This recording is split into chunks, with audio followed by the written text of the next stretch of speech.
Асан Азизович, а ведь сейчас в Азербайджане тоже очень много памятников как раз-таки скифо-сакской культуры. И один из таких памятников – это Девичья башня, символ Баку и всего Азербайджана. Вы правильно говорите, потому что Баку зарождался не как город. Баку зарождался как святилище. Об этом святилище еще 22 века до нашей эры, то есть почти 4500 лет тому назад, сообщают египетские источники. Дважды напоминают они. Однажды его они называют как Бакау, гора восходящего солнца. А слово «гора» на древних языках означало «святилище». То есть, получается, Бакау – святилище восходящего солнца означает. А в втором случае египетские источники называют этот город, точнее, это место как Бару. А название Бару мы потом встречаем у Клавдия Птоломея, греческого географа великого, который называет город Баку городом Барука. Так что обратите внимание, что Геродот, египетские источники его называют Бару, а Птоломей во втором веке называет Барука, а египетские источники его называют Бакау, а потом впоследствии мы видим его как Баку. Есть Финдес Петри, английский археолог, он основоположник египетской археологии, он считает, что Барука и Бакау, которые упоминаются в египетских источниках, это и есть современный Баку. И десятки ученых потом подтверждают правоту его сказок. А скажите, действительно ли Девичья башня была святилищем, посвященным сакской богине огня? Что это за богиня? Ее зовут Табити. Табити. Созвучно с Тамирис.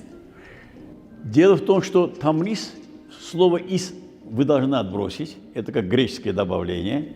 Греческое добавление. Ее звали, если по этой версии сказать, Тамр, а полностью Тамар.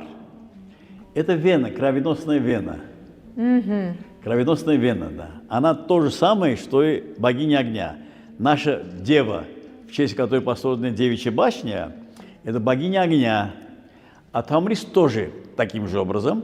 И потом на Северном Кавказе археологи обнаружили изображение скифской богини, которую Тамар зовут. Ее даже изображение сохранилось. Даже Тамар исконно скифское имя. То есть это такой образ, который был очень популярен, то есть на территории всего тюркского мира, где жили тюрки, Будем правильно? правду сказать, скифского мира. Почему? Мира. Для правильности понимания, но подчеркивая при этом, что скифский мир – это действительно прототюркский мир. И положение женщины вот у саков, а потом у тюрков, я так понимаю, было очень высокое в обществе. Вы знаете, что ни у одного народа нет столько женщин-героинь, как у тюркских народов.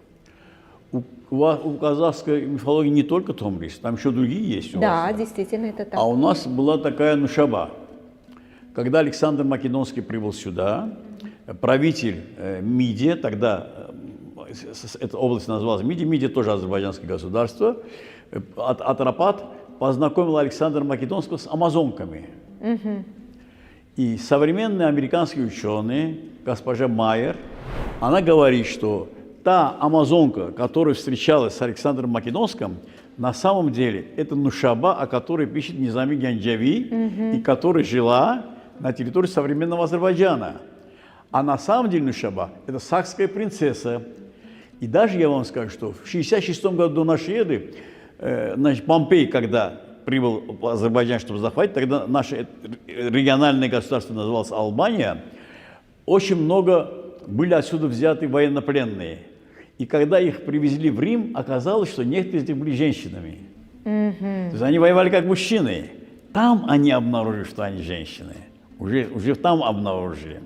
Таким образом, женщины как боевые служители войны и как правители были известны уже тогда. Я обнаружил, кстати говоря, одну книгу, написанную в XVI веке. Там написано, что Александр Македонский, когда поехал в Индию, он взял с собой изображение своей супруги, которую звали Нушаба. Да. Пришел в один храм, и там сказал, что уберите все изображения ваших богов. С сегодняшнего дня этот храм должен назваться именем моей супруги Нушаба. И этот храм с изображением Нушабы сохранился вплоть до исламского периода. И лишь когда пришли мусульмане, они, так как уничтожали все изображения людей, уничтожили изображение Нушабы тоже.